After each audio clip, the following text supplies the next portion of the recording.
All right, well, hi guys, welcome back to the store. I know normally Travis is here, but he is indisposed at the moment.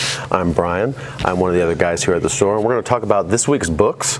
There's some cool books out this week. The one I'm most excited about is actually, there's a Predator comic out this week. This looks very cool. I don't know if any of y'all have seen the new Predator movie called Prey, but it was phenomenal, and I'm really hoping that that trend continues with the Predator comic book.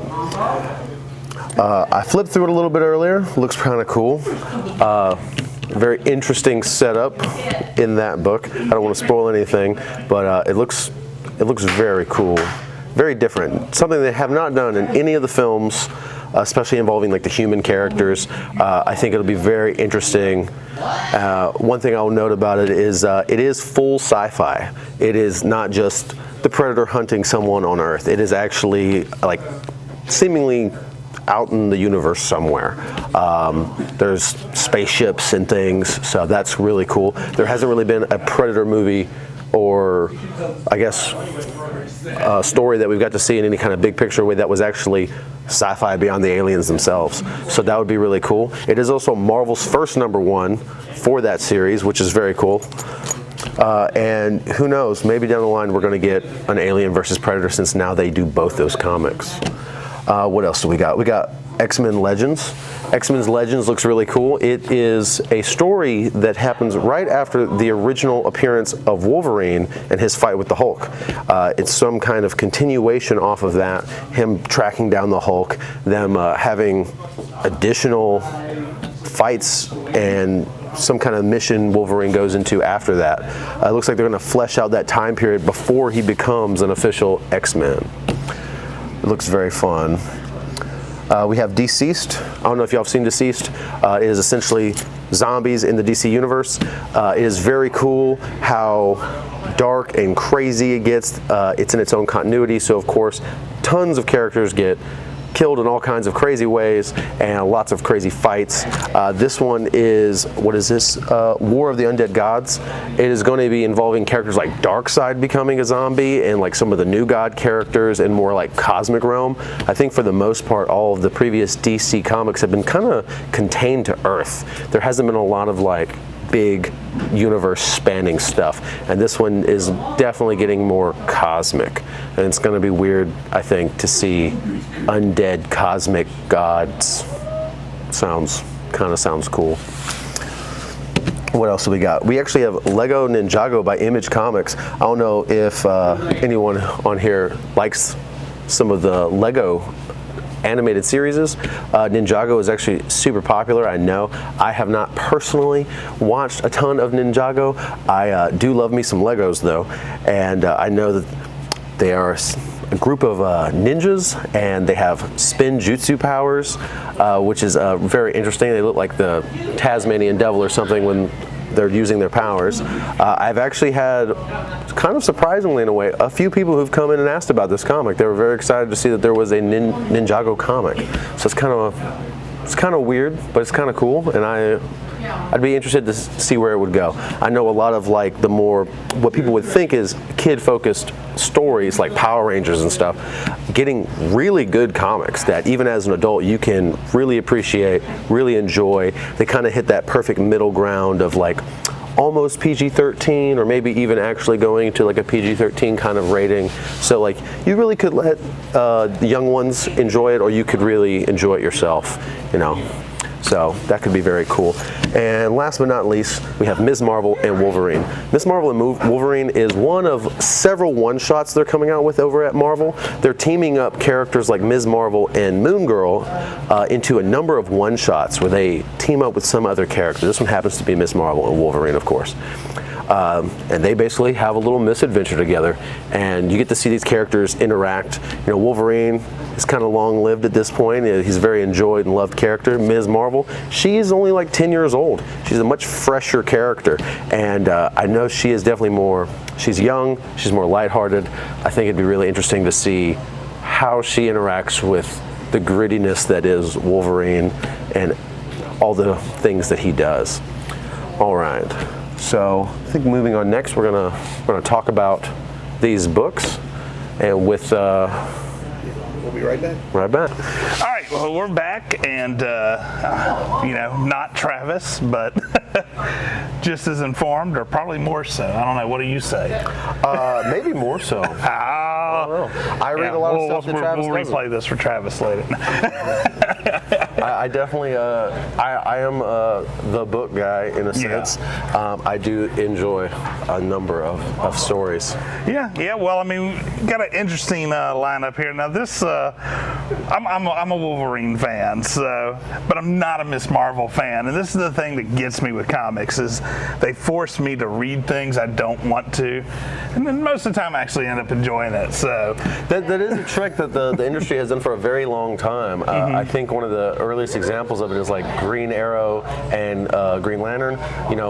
They weren't selling separately, so they kind of put them together, and that series actually sold really well. They also did it with Justice League International. You take some kind of more unknown characters, and stick them all on a team or with someone more familiar, and it opens up the audience to like some new key people. Because I don't really care for Ms. Marvel all that much either, or at least this iteration. Well, and this actually is interesting because it brings up a current trope, and that is the older character with the new blood. Yeah, the new blood. You have it in God of War. We've seen it in the Last of Us. Right. That concept of, and you saw it in Logan.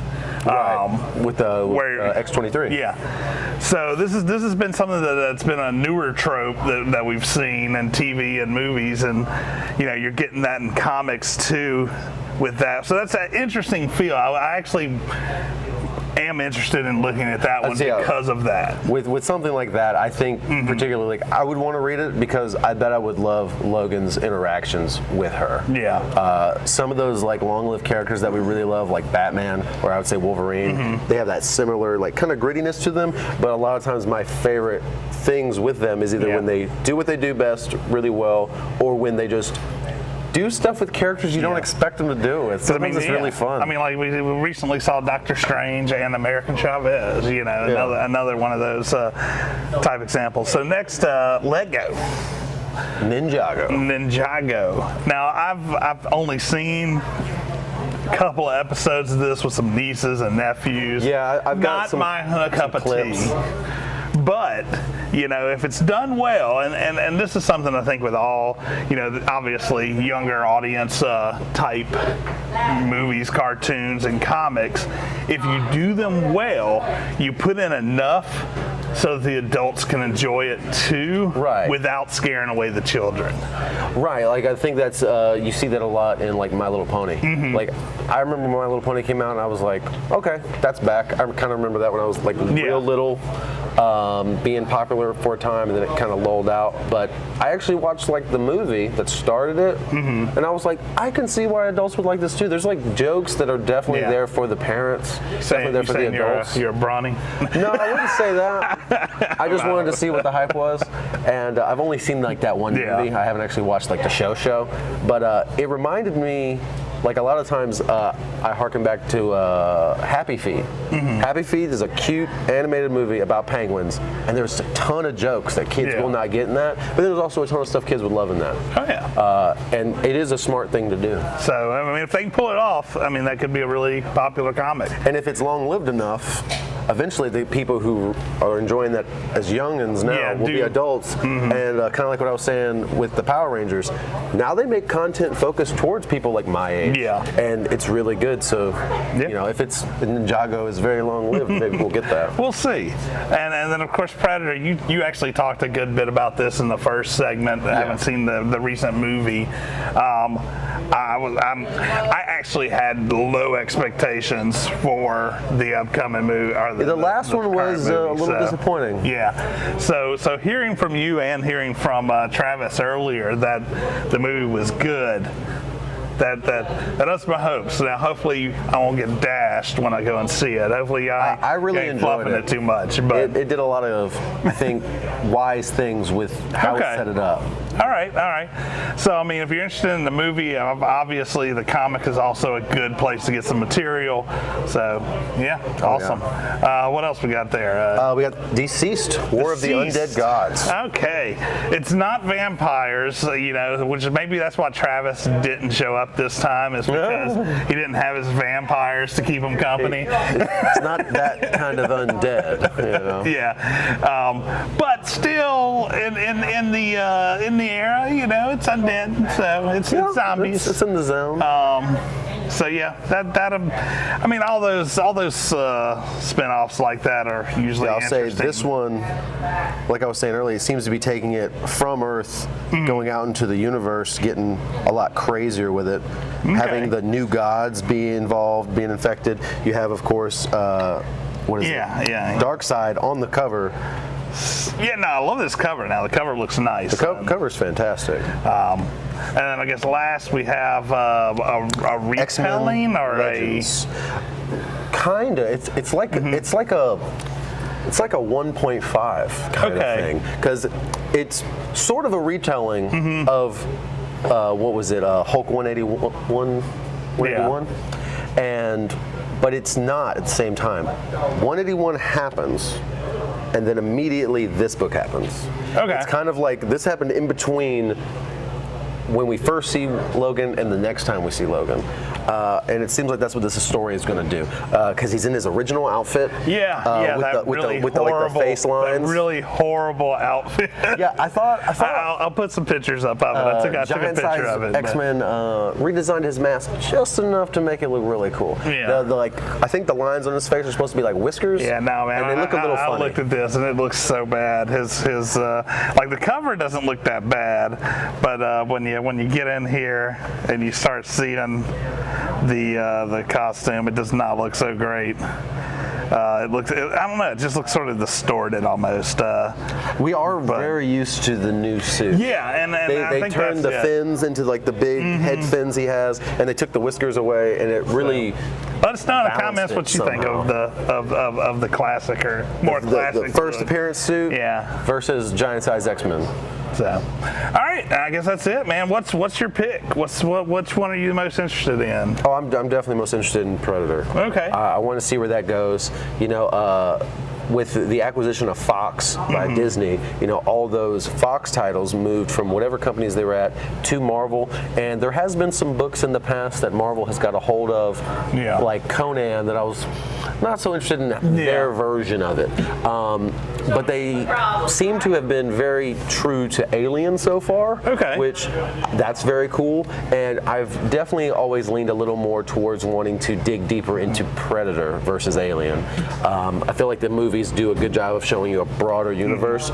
Predator always feels like you're on the cusp of something, and like I want to know more about these dudes. I want to know more about their culture, why they're hunting. They're obviously intelligent. They have spaceships. They have all these gadgets, but they're always just hunting. There's like these warrior hunters. There's got to be some cool society and just culture to those characters. I'm gonna go with the Miss Marvel and Wolverine, just because I am a Wolverine fan, and it's hard to look at the Wolverine over there. So, so this is more my